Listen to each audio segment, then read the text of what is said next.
Hello, dear teachers. Welcome back to another episode of Bala and Bala Perspectives on Education. This is the second season, and I truly hope you all have been enjoying all the topics that we have been discussing so far. You know the drill. Let me first introduce our guests, both the Balas, to you. To my right is Mr. Giri Balasubramanian, former Director Academics CBSE, better known as Bala G, or as I call him, a storyteller. Sir, welcome to the show.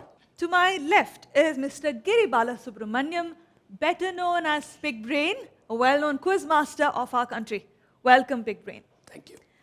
Well, the topic for the day is something that all of us have definitely come across, but we do not discuss this topic much because as teachers or educators, I think we always yearn to be this topic. The topic is, what makes a favorite teacher? I think all of us would like to be a favorite, at least for a few students. I mean, let's admit that. So the first question of the day for this topic: should we even discuss a topic like this? Should a concept like favorite teacher even exist? Sir. Well, technically speaking, every teacher has got to be a favorite teacher. Nevertheless, that child psychology being what it is, they have got their own preferences. And every child says that he or she is my favorite teacher. And that happens because the rapport level between the teacher and the child is excellent. There is a what you call emotional bridge between the teacher and the child. The comfort level of the child with that concerned teacher is good. The child feels appreciated by the teacher, and therefore they celebrate that particular teacher, whether or not that subject is interesting or not. But the personality, the persona of the teacher makes a lot of meaning to the child, and therefore I think it does happen. What about you? Oh yes, whether we like it or not, there is what you call a looming large feeling that exists of a favorite teacher. I view this as an energy equation. Any equation of a teacher and a student, a teacher and a classroom is an energy equation. The same teacher, same textbook, same classroom as in physical structure, year 1 versus year 2 can be favorite and not favorite. True. It is possible. It is extremely possible because the energy has to be reciprocated. And you need not be the favorite of everybody. And every teacher can be the favorite of somebody. So it does exist because when there is a familiar, comfortable energy equation that forms between a student and a teacher, you tend to think that's a favorite teacher. What you're actually stating is, it's a teacher with whom I am finding comfort. That is what you articulate sometimes as my favorite teacher. It's just that your state of comfort is higher with that person. That's all that is to it. All right, then let's discuss about the attributes of a favorite teacher. What do you think are the attributes of a favorite teacher? It's just like saying what are the attributes of a good hero or a heroine in a film. Because a teacher, a favorite teacher is celebrated as a hero or the heroine. The question is that they are not only academically brilliant and deliver that, but they are able to deal with the child in the way they want. Therefore, an understanding teacher, a compassionate teacher, a teacher who is participative, a teacher who is willing to listen, a teacher who is willing to motivate and encourage, a teacher who is able to accept the child as he or she is. These are the good attributes of a favorite teacher. Right? To me, if you want to set priorities, the acceptance level of the child is very important. Just to quote a very small incident that happened in my own life. Suddenly a group of children, I won't call children, old people walked into my house. They were my students 25 years before in the school. So they wanted to have a silver jubilee get-together. And I was entertaining them for a coffee when one of the students made a very interesting remark. He said that you are a great chemistry teacher. And I was very happy. But at the same time, another girl child was there, a lady who was sitting nearby said, but one thing, sir, you taught us everything except chemistry. And that made me think, and the reason is, you are not only teaching a subject, you are creating a situation wherein they celebrate your presence. And that makes a good teacher. What about you? Topic. Attributes of a favorite. Teacher. Okay. What about you? Sir has covered everything. I think there's one, and I'll keep this really short. I think there's one extremely important modern attribute to a teacher, which children today tend to think when they probably describe a favorite teacher, which is the generational relevance of the teacher. It's very, very important in today's modern world. From the way today's young students look at it, they observe a lot more than we did. Today's kids are scary sometimes for us when we play the roles of husbands. You know, my wife was a teacher, and I remember an occasion when my wife was walking 3 or 4 paces in the house, and I had not commented anything. We were very young. We were married just for about a year or two at that time. And she asked me, did you not notice anything? I said, no. She said, I've done my hair. I said, oh, okay. She said, at least 20 students in my class asked me today. Today's kids observe. From a small change in your eyebrow, to your hairdo, to your phone, to your bag, your husband may not observe or your wife may not observe it, but your kids in class observe you today. So, with the modern generation, your phone, your ability to discuss even an iPhone in class draws the children towards you. Talk Formula 1 racing to your children, they come running towards you. Talk about the latest Wimbledon champion, they feel, oh, ma'am knows what I'm talking about.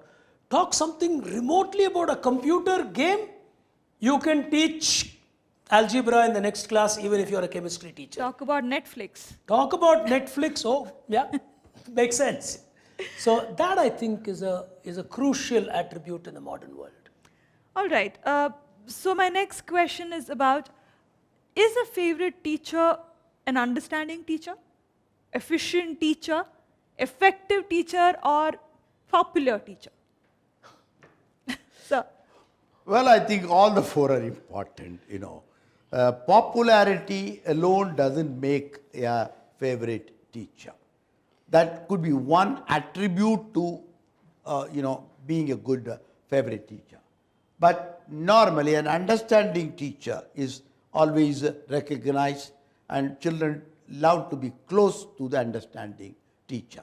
Now, an understanding teacher may not be very effective as other teachers who are quite effective, but they are not understanding, right? So, because they are very strict and they go by their own rules over there. But underlying all this is a passionate teacher. So, to me, I would say an understanding teacher first, a passionate teacher next, academically oriented teacher third, and lastly a popular teacher. All these would make, there could be other values also, but I think these are dominant. All right. My next question is to you, Big Brain. Is a favorite teacher actually the one with no favorites at all? It is true. Especially in today's modern world, children are more pragmatic, children are far more deeper in their understanding of these things than we were as children. And they are able to look through these things. So, a fair teacher is a very important qualification for them to be even a popular teacher or a favorite teacher.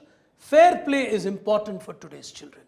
And I think you are right. A teacher who is actually going to be, a favorite should have no favorites. And therefore she becomes a favorite, that she's being impartial to everybody.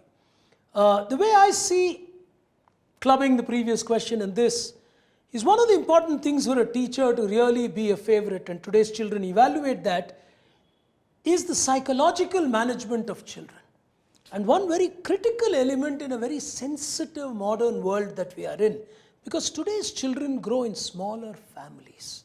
When we grew in larger families, criticism in front of other children was fine. I mean, I got criticized in front of my cousins, I got reprimanded in front of them. I learned to grow with it. Today's children don't know how to take criticism in front of other children.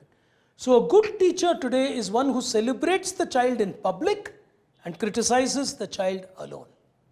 That's a good combination. It's a good recipe to be a good teacher.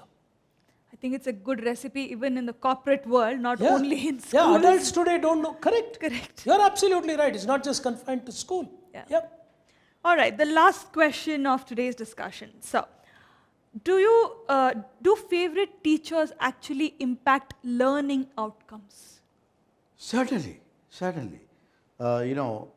Just like, as I said earlier, a hero or a heroine, they have got a mask to follow.